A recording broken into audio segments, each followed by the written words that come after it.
Bonjour à toutes, bonjour à tous. Alors je rigole parce que quand je regarde mon coupe-vent pour aller courir, parce qu'il fait un soleil magnifique, j'aurais vraiment voulu faire cette vidéo dehors avec le soleil, mais là non, ça va être un peu compliqué, c'est que j'ai un texte à vous lire. Et, et, euh, et quand je vois ça, ça fait un peu Bogdanov, ça fait un peu Star Trek. Ça fait le gourou, vous voyez, il manque plus que j'ai le crâne rasé là. Ah, ça fait bizarre. Ah, c'est juste un coupe-vent pour faire du vélo, de la course. Moi, j'adore ça. Voilà, donc je voulais vous dire, parce que beaucoup me posent le choix, me posent la question, j'ai pas le choix, je peux pas faire ci, je peux pas faire ça. Et en fin de compte, je me suis rappelé un texte que j'avais vu. Enfin, c'est une phrase qui m'a marqué. Je devais avoir 13 ou 14 ans. J'ai pas vérifié, tiens, j'aurais dû. C'était dans Angélique et le Sultan. Vous voyez, donc évidemment, c'était un film. Attendez, je vais chercher parce que ça m'étonne quand même. Je vais chercher. Angélique et le Sultan. Et oui, parce que c'était une sorte de série de films. Alors, je pense, quand je dis 14 ans, ça m'étonne quand même, que j'étais si vieux que ça. Angélique, Marquise des Anges, voilà. Alors, c'était le... Il y avait une phrase là-dedans, enfin, enfin, c'était comment on peut dire? C'était assez dénudé comme à 64, vous voyez, donc c'est sorti en 64, j'étais loin d'avoir 15 ans, j'avais 7 ans. Quand est-ce que c'est passé à la télévision, je sais pas, mais pas, voilà, je dirais dans les 70, donc j'ai dû le voir, j'avais 8-10 ans, quelque chose comme ça, et en noir et blanc, évidemment, on louait une télé, tout le monde n'avait pas le smartphone à l'époque, hein, je dis ça pour les plus jeunes, hein, qui sont nés avec et qui croient que tout le monde était comme ça. Il n'y avait pas de smartphone, on avait une télé noir et blanc, il y avait peut-être quelques heures de programme, 4-5 heures de programme par jour, donc on est loin des 36 chaînes, 24 heures sur 24, hein, mais c'est pas grave. Donc, on dit que je fais mon vieux con quand je parle de ça. Non, j'ai vécu sans ça et j'en suis très content, hein. Je suis pas mort de ne pas avoir vécu avec un smartphone à la main. Donc, dans un des feuilletons, hein, il y avait Marquise des Anges, il y avait le procès de Geoffrey. Hein, c'était dans le procès de Geoffrey. C'est si vous voulez, le roi Louis XIV est jaloux du succès de Geoffrey, comte de Peyrac, donc on va dire le mari de Angélique, marquise des Anges. Et donc il est accusé de sorcellerie parce qu'il arrive à changer du plomb en or, alors qu'en fin de compte il ne fait que retirer grâce au plomb, avec un mélange de terre et une certaine ferrite, hein, je ne sais pas quoi, donc il arrive le plomb va chasser quelque chose, va chasser du fer, enfin, ou du faux or, je ne sais pas, on appelle ça l'or des fous à l'époque. Donc on dit que c'est un sorcier. Donc il y a un procès, et donc avec des jurés, avec des étudiants de la Sorbonne, je me souviens. Et puis justement, donc les étudiants de la Sorbonne, ils comprennent le truc. Ils disent non, c'est juste un peu de ferrite de je ne sais pas moi, on va dire de cuivre. En mettant du plomb, on arrive à faire sortir le cuivre. Bon, ça n'a rien de sorcier. Et il y en a un autre qui est là, et donc on va dire qu'ils sont à 50-50 pour condamner Geoffrey, comte de Peyrac, et je me marre parce que à l'époque on lui met une sorte de sceau avec le tampon papal par exemple sur le bras, et il se met à hurler, et donc le gars dit voyez, il est contre l'église, c'est un sorcier parce qu'il ne supporte pas le sceau papal, alors que dans le sceau il y avait une aiguille qui perçait la main, enfin, ou qui perçait le bras à chaque fois, donc c'était encore des procès truqués. Et ce qui était assez marrant, donc il y avait beaucoup de pression sur le juré. Et puis il y en a un qui hésite, donc on est en train de faire basculer, là, il va être condamné à être brûlé, donc on ne sait pas trop. Et là tout d'un coup, il y a un des, on pourrait dire, ce qui vaut au procureur à l'époque, qui représente le roi, qui dit à cette personne qui hésite, Dieu n'aime pas les tièdes, décidez-vous parce que Dieu n'aime pas les tièdes, Dieu n'aime pas ceux qui hésitent. Et il dit Dieu n'aime pas les tièdes. Et ça m'a... Pim, je vous dis, j'avais une dizaine d'années, hein, ça m'a marqué. Et j'en ai déjà parlé dans une de mes premières vidéos. Et là, je me disais, mais pourquoi ça m'a marqué? Qu'est-ce que ça veut dire? Qu'est-ce que ça veut dire? Et pourquoi il parle de ça? Pourquoi il dit Dieu n'aime pas les tièdes? Ben alors là, je vais emmerder tous les athées qui me suivent, tous les cocos, tous les athées, tous les gauchos. Mais bon, je vais lire la Bible, enfin des extraits de Bible. Hein, je suis désolé, mais c'est vraiment important. Tout simplement parce que il y a la solution. C'est-à-dire le fait que la personne dise Dieu n'aime pas les tièdes, c'est tout simplement parce que c'est tiré de l'Apocalypse de Jean, que j'adore. C'est un texte que j'ai passé la moitié de la matinée à l'écouter en livre audio. C'est extraordinaire. Donc là, je vais vous lire, ça s'appelle, pour ceux qui s'y connaissent, Apocalypse 3. Lettre à l'église de Sardes, lettre à l'église de Philadelphie et lettre à l'église de Laodicée. Donc, ce qui est assez marrant, c'est que pourquoi il ne faut pas être tiède? Pourquoi il faut prendre des décisions? Parce qu'il faut aller jusqu'au bout de son délire, il faut aller jusqu'au bout de ses rêves. Je vous donne d'abord le texte, d'où est tiré justement cette histoire de Dieu n'aime pas les tièdes, et après, voilà. Après, on va en discuter. Vous allez voir, c'est assez marrant, et franchement, c'est très positif. Donc, je ne vais pas tout machiner, hein, c'est l'évangile selon saint Jean, d'après ce que j'ai compris, vous me rectifierez, et c'est 3. Donc, dans 3.1, il y a « Je connais tes œuvres, je sais que tu passes pour être vivant et tu es mort ». Alors on est en plein dans la génération actuelle, avec leur téléphone comme ça, on dirait des vivants mais ils sont morts. Vous voyez, donc dans le bouddhisme on parle de ça aussi, que ceux qui ne sont pas vigilants sont déjà morts. D'accord?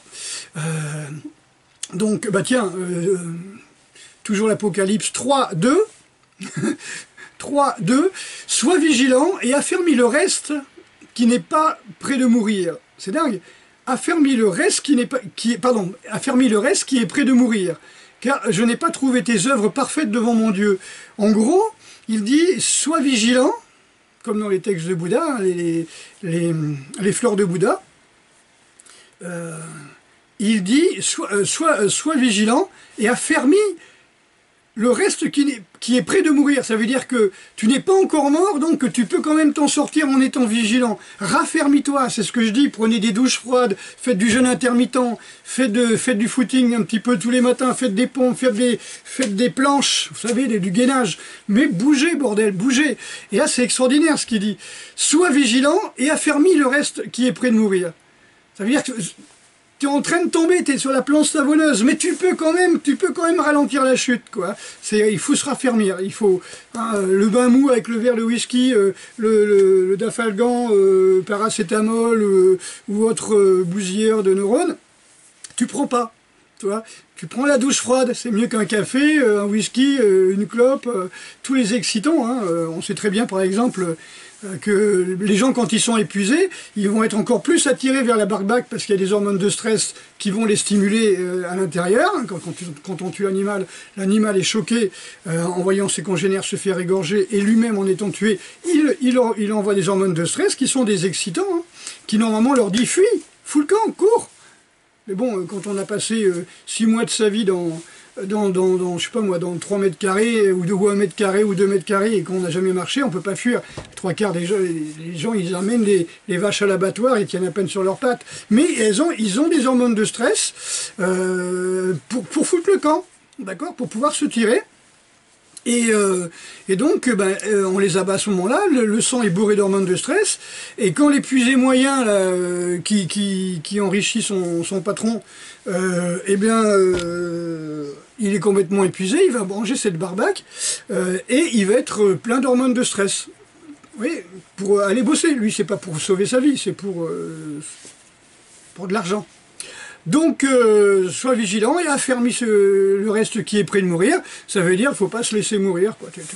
Tu vas sortir de là, hein, tu vas pas prendre un café pour dire, moi, si j'ai pas mon café, je vais pas au boulot. Non, tu prends une douche froide et ça va te donner de la vraie énergie. Pourquoi? Parce que tant que vous prenez y compris pour les compléments alimentaires, les vitamines et compagnie. Tant que vous prenez des excitants, votre corps ne pourra plus faire sa propre adrénaline. De toute façon, vous êtes épuisé, plus de thyroïde, plus d'adrénaline, plus de surrénal, bon, j'y peux rien, c'est comme ça. Voilà, donc ça c'est juste ce que je voulais parler, donc c'est dans les lettres à l'église de Sardes. Hein, je connais tes œuvres, je sais que tu passes pour être vivant, et tu es mort. Sois vigilant et affermis le reste qui est près de mourir. Voilà. Après, car je n'ai pas trouvé tes œuvres parfaites devant mon Dieu, ça veut dire parce que ce que tu fais n'est pas en accord avec les lois divines, hein, les lois de la nature, on va dire. Bon, les lettres à l'église de Philadelphie, je passe, et j'arrive aux lettres à l'église de Laodicée, donc on est dans 3.15, hein, et c'est exactement, je connais tes œuvres, donc je sais ce que tu as fait, je sais que tu n'es ni froid ni bouillant, puisses-tu être froid ou bouillant?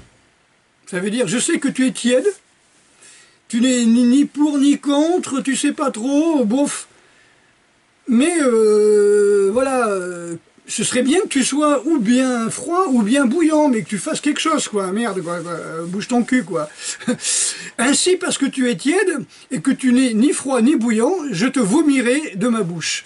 C'est ainsi qu'on dit. Hein. C'est pour ça qu'on dit Dieu vomit les tièdes. Dieu n'aime pas les tièdes. Dieu vomit les tièdes. Il n'aime pas ceux qui hésitent.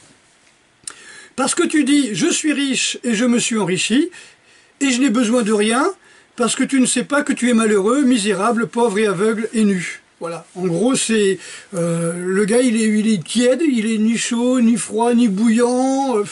Voilà, bon, comme il a pris de l'argent, ben, il est content, il se croit bien, alors qu'en fin de compte, il est malheureux, il est pauvre, il est vraiment pauvre d'esprit dans son âme, il est nu et il est aveugle parce qu'il ne voit pas. Voilà. Donc, moi, j'ai trouvé ça vraiment, vraiment superbe en faisant ces recherches. Comme quoi il faut aller au bout de son délire. Celui qui s'entraîne et qui arrête un petit peu, qui donne pas vraiment de stress, vous savez, moi je prends l'exemple toujours de l'entraînement physique, vous allez à la salle de muscu, vous prenez 12 kilos dans les bras, vous faites 3 répétitions, hop, vous lâchez, vous attendez 5 minutes sur votre smartphone, vous continuez, vous faites 3 répétitions, je les vois tous les jours les drôles, hein. Vous posez votre smartphone, vous regardez les petits trucs, non. Franchement, il n'y a pas assez d'intensité dans le stress pour pouvoir créer une adaptabilité, pour pouvoir créer, comment on peut dire, une réaction du corps. D'accord? Si vous voulez vous renforcer, il faut quand même qu'il y ait un petit stress. Et là, il n'y a pas assez de stress. Bon, vous êtes tiède, donc il n'y aura aucun résultat. Voilà, ok, donc vous perdez votre temps, vous perdez votre énergie, vous perdez votre vie. Voilà, donc ça c'est important. Vous pensez que vous êtes riche parce que vous avez de l'argent, mais en fin de compte, vous êtes malheureux parce que vous emmerdez, vous êtes misérable, vous êtes pauvre, aveugle et nu. Voilà. Et puis donc quand on continue après, on est dans le 3.20 pour les spécialistes, hein, Apocalypse de Jean 3.20. Voici, je me tiens à la porte, ça veut dire qu'en fin de compte, on a la solution qui est là, hein, et je frappe. Alors ça c'est génial, je me tiens à la porte et je frappe. Le type qui se fatigue, qui prend son café, qui prend son petit whisky, etc., à un moment il a mal au foie. Il est là, il frappe. Il dit stop, arrête tes conneries. Puis le mec, bah, il prend des médocs contre le foie, puis il continue à faire à vivre comme un pocheron, quoi, à vivre comme un patachon, c'est-à-dire à ne pas vivre, on va dire, dans les commandements de Dieu, de la nature. C'est-à-dire que on est fait pour boire de l'eau, pour manger des choses saines, pas tous ces mélanges de merde transgéniques, bourrés de pesticides, d'agents gustatifs, d'agents de conservateurs et tout. Ça, le corps, au bout d'un moment, il frappe à ta porte, il dit stop, stop, arrête tes conneries. Eh ben non, ben on continue, voilà. Alors voilà, voici que je me tiens à ta porte et je frappe. Si quelqu'un entend ma voix et ouvre la porte, j'entrerai chez lui, je souperai avec lui et lui avec moi. Moi je trouve ça super. Hein, ça veut dire qu'en fin de compte, voilà, si vraiment tu écoutes ton corps, ben là, au moins tu peux vivre avec ton corps, tu peux vivre en harmonie avec ton corps. Moi je l'entends comme ça. Et puis la phrase suivante, 21. Celui qui vaincra, c'est-à-dire celui qui aura compris ça, celui qui aura vaincu, eh ben c'est tout son désir, tout son malaise, tout son mal-être, qui fait que il accumule des mauvaises activités, des mauvaises œuvres. Vous savez, je sais ton œuvre, je connais ton œuvre. Donc, ceux qui font des choses qui sont mauvaises pour eux, celui-là, il faudra qu'il arrive à comprendre tout ça et il arrivera à se vaincre lui-même, à vaincre ses faiblesses et à prendre sa douche froide le matin, à faire son petit footing, ne pas prendre de café, pas prendre de clope ni d'alcool, et puis vivre sa vie et combattre ce qui est juste pour lui. Voilà, pour ce qui est juste. Hein. Et bon, celui-là, il aura vaincu. Et je le ferai asseoir avec moi sur mon trône. Voilà. Comme moi, j'ai vaincu et je me suis assis avec mon Père sur son trône. Voilà. Et après, ce qui est extraordinaire, c'est que quand je lis, bon là, j'arrive à 3,22, hein, que celui qui a des oreilles entende, ce que l'Esprit dit aux églises. Alors, ce qui est marrant, c'est que si vous allez voir un petit peu après, quand tu vois arriver quelque chose qui lui dit viens, je vais te montrer, viens avec moi, et je vais te montrer ce qui va advenir, et qui voit ce que c'est qu'un trône, hein. Il y a quelque chose qui lance des flammes, qui est dans les nuages, enfin, bref. Donc voilà, je vous ai lu un petit peu ça, et moi ça me dit plein de choses. Moi ça me dit bouge ton cul, ça me dit que il faut pas faire les choses à moitié, qu'il faut aller jusqu'au bout de notre rêve. On s'est incarné pour faire quelque chose, il faut aller jusqu'au bout. Et moi j'ai vraiment bien aimé ça. Dieu n'aime pas les tièdes. Hein, c'est donc quelque chose que j'ai entendu quand j'avais à peu près 10 ans, et j'en connais le sens maintenant, alors que ça fait plus de 50 ans que je trimballe cette phrase avec moi, et ça me dit quelque chose. Bon, c'est pas la peine de m'envoyer les évangélistes, les témoins de Jéhovah, tout ce que vous voulez à ma porte. Hein. Je dis simplement que j'ai voulu savoir d'où venait cette phrase, et que je trouve le texte superbe. Hein. Donc c'est un texte qui vient de l'Évangile selon Louis II de 1910. Voilà. Voilà. Pourquoi il faut aller au bout de nos délires? Parce que tout simplement, pour rien regretter. Voilà. Et si vous cassez la gueule, si vous perdez tous vos biens, si en fin de compte vous avez fait 3 fois le tour du monde en faisant la Manche et tout ça, mais que vous regrettez rien, et que vous mourrez malheureux, c'est pas grave. Vous avez fait tout ce que vous avez envie. Et ça vous dit bien quelque chose. Je veux mourir malheureux pour ne rien regretter, comme disait Balavoine, voilà, avant de se faire accidenter en hélicoptère. Voilà. Ah ben, mon vieux, quand on sait trop de choses, il y a un moment, hein, parce qu'il faut savoir tous ces trucs-là, tous ces grands trucs humanitaires et tout ça, dans lesquels souvent il y a des armes. Voilà. Donc lui, il voulait vendre des pompes, hein, il voulait donner des pompes avec son argent, hein, au Sahel, il voulait donner des pompes. Voilà, voilà, voilà. Je dis ça, je dis rien. Courage à toutes et à tous. Ne vous laissez pas faire. Allez au bout de vos délires. N'attendez pas pour réaliser vos rêves. Sinon, vous allez vieillir en le regrettant. Bon, on a une chance quand même, là, en 2020, c'est que avec la 5G, le Linky, tous les poisons, toutes les pollutions, les chemtrails, on va pas mettre longtemps avant de mourir quand on va commencer à être vieux. Bon, voilà, faut savoir que après 40 ans, il doit nous rester 30 à 40% d'élimination dans nos organes éliminatoires, on va dire, dans nos émonctoires. Ils fonctionnent plus qu'à 40%. Donc vous pouvez pas manger à 17 ans, enfin vous pouvez pas manger à 40 ans comme vous mangez à 17 ans, tout simplement parce que vous avez un moindre pouvoir de rejet des toxines, et surtout si vous en avez bouffé plus que vous ne pouvez en éliminer, ce qui est avec un obèse sur 3 en France, enfin en surpoids, une personne en surpoids en France sur 3 personnes. Évidemment qu'il y a accumulation de toxines, et donc le corps il peut pas rejeter. Voilà, pourquoi il faut aller à fond aussi, tout simplement avec le même principe, parce que je vous dis sur la bouffe, c'est pareil pour plein de choses, quand vous restreignez, hein, vous faites de la restriction alimentaire, vous crevez la dalle tout le temps, vous avez tout le temps faim, vous avez toujours envie de manger. Alors que quand vous jeûnez, vous bouffez vos réserves, ce qui n'a rien à voir, d'accord? Quand vous jeûnez, votre corps se répare, se purifie, se nettoie, se réénergétise. Vous voyez, 2 mots, hein, purifier, énergie. gourou, pas tout de suite. C'est le point Goldwyn des gourous. Si on parle d'énergie, de purification, forcément vous êtes un gourou. Par contre, quand on parle de santé, quand on parle de médicaments, de vaccins, là on est des demi-dieux. Vous voyez, la prochaine fois je mettrai une blouse blanche. Voilà. Ok, allez, grosse bise à tout le monde. Et puis n'oubliez pas ça, hein, allez au bout de vos délires. Quand je continue ma phrase, quand vous jeûnez, ben vous réparez, vous mangez toutes vos réserves, tous les poisons, vous balancez tout ça. Mais si vous faites de la restriction alimentaire, vous allez vous affamer. Voilà. Ok, donc le vrai jeûne commence à partir de 4-5 jours, hein, on va dire, de privation de nourriture. Donc voilà, c'était juste mon petit message. Dieu n'aime pas les tièdes, ça veut dire si vous ne savez pas trop quoi faire de votre vie, vous allez être tiède toute votre vie, vous allez hésiter, vous ne savez pas trop, ouais, où est le bien, où est le mal, bon, je ne sais pas, qu'est-ce qui est bien, qu'est-ce qui est mal, je ne sais pas, écoutez votre corps.